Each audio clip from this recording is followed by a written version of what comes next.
pemirsa, sebelum saya menjumpai saudara dengan firman Tuhan, saya akan menyanyikan sebuah pujian bagi kemuliaan nama Tuhan, yaitu Yesus mati supaya kita hidup, Yesus menderita supaya kita berbahagia, Yesus terluka di atas kayu salib supaya kita sehat dan sembuh.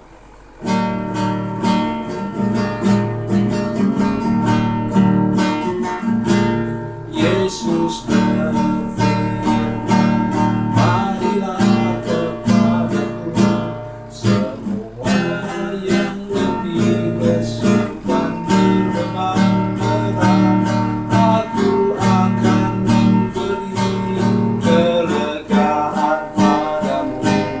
Mari datang sekarang kepadanya. Yesus mati supaya engkau hidup, Yesus menderita supaya engkau bahagia, Yesus terluka di kayu salib itu supaya engkau sehat dan sembuh.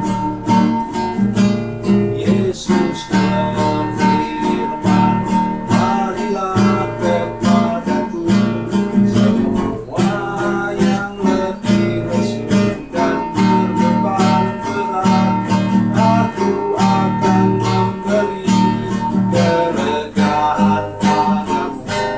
Mari datang sekarang kepadanya.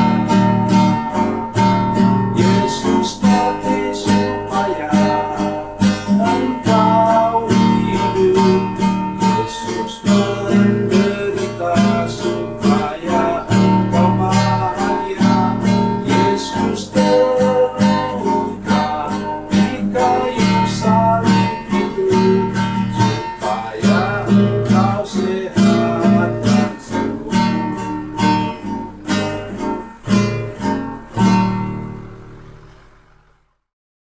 Salam saudara pemirsa, sampai berjumpa kembali dengan kami dalam program Berita Pengharapan. Saudara pemirsa, saya mengajak kita untuk memahami sesuatu. Ada berkat Tuhan melalui mujizat Tuhan.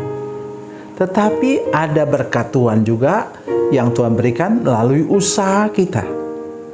Itulah yang kita dengar sebentar. Mari kita berdoa sebelum kita lebih jauh mendengarkan firman Tuhan ini. Bapa, dalam nama Yesus, Engkau memberkati kami dengan firman Tuhan yang luar biasa ini Tuhan. Dan tolong supaya semua pemirsa, seluruh jemaat yang menyaksikan program ini, untuk kami sadar bahwa ada waktu Tuhan buat mujizat untuk memberkati kami. Tetapi ada waktunya juga Tuhan memberkati usaha kami dan pekerjaan kami, kerja keras kami. Terima kasih Tuhan. Terpujilah nama-Mu. Dalam nama Yesus kami berdoa. Haleluya. Amin. Saudara pemirsa, mari kita membaca Alkitab kita dari kitab Bilangan. Bilangan pasal 21 ayat 17 dan 18. Bilangan 21 ayat 17 dan 18, demikian bunyi firman Tuhan. Pada waktu itu orang Israel menyanyikan nyanyian ini.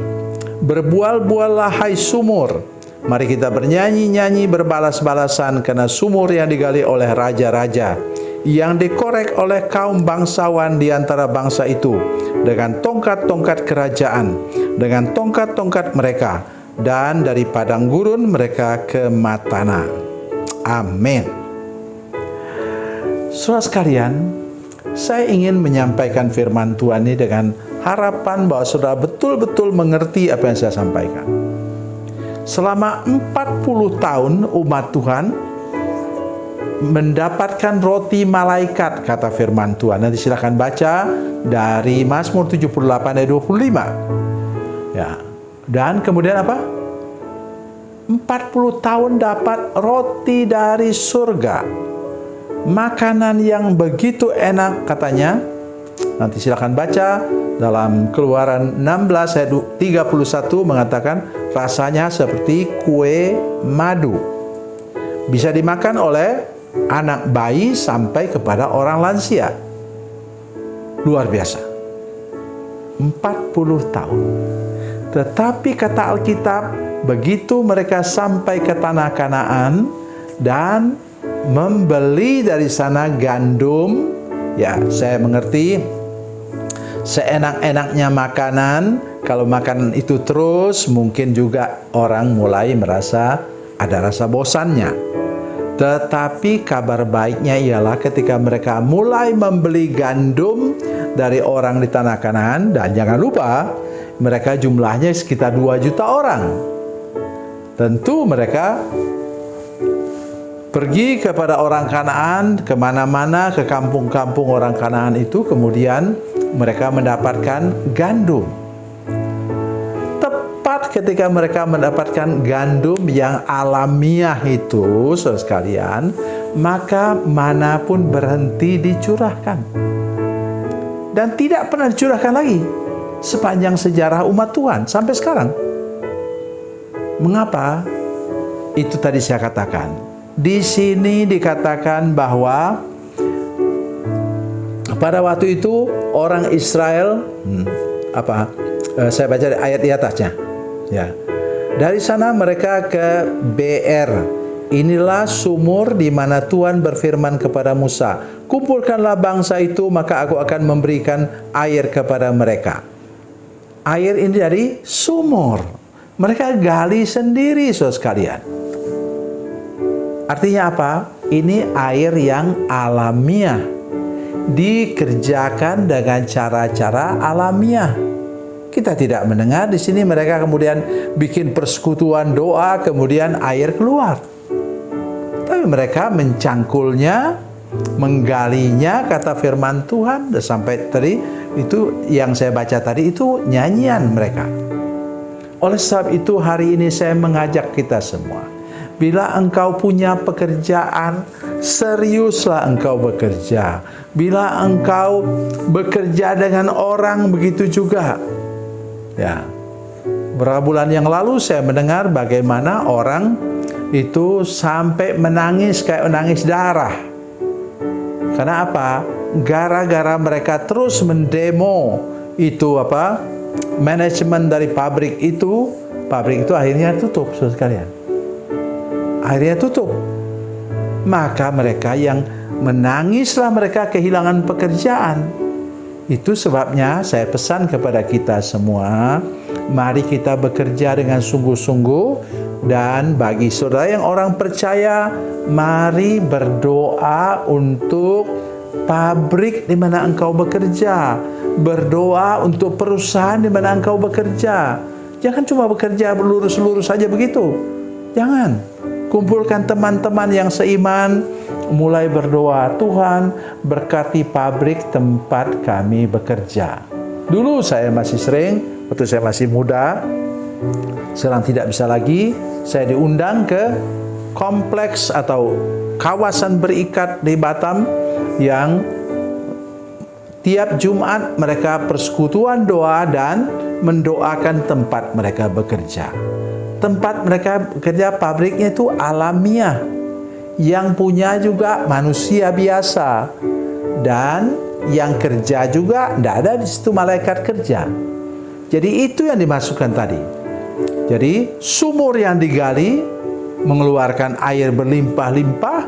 Dan saya yakin bahwa itu sama memberkati mereka dengan air yang sebelumnya dipukul di Gunung Horeb itu, Gunung Batu Horeb, itu kemudian mengeluarkan air berlimpah-limpah.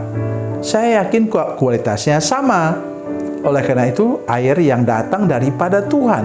Sebaliknya, air yang tadi datang secara alamiah karena menggali sumur, juga saya yakin bahwa kualitasnya sama. Ya, kecuali air yang berubah menjadi anggur di perjamuan kawin di Kana, lain lagi. Ini air yang alamiah.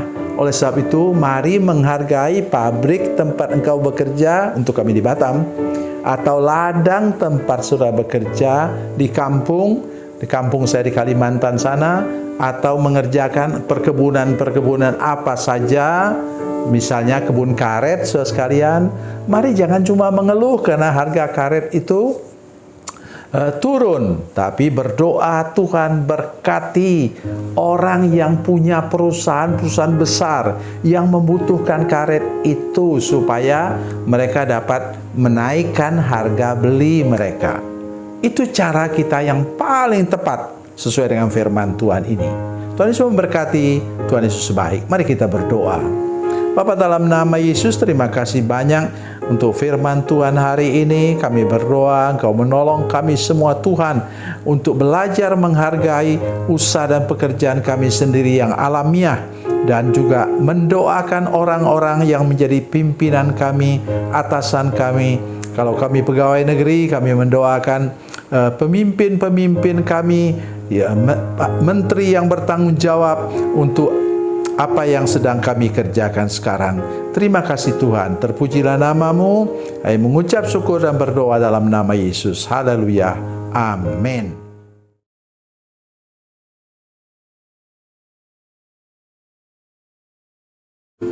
Salam saudara pemirsa, mengakhiri program ini saya mohon kepada saudara-saudara pemirsa sekalian untuk bila saudara menyaksikan program ini melalui channel YouTube, maka tekan subscribe dan bunyikan lonceng. Dan bila saudara menyaksikan program ini melalui channel Facebook, maka tolong saudara-saudara sekalian tekan like dan juga komen. Dan demikian pula bila saudara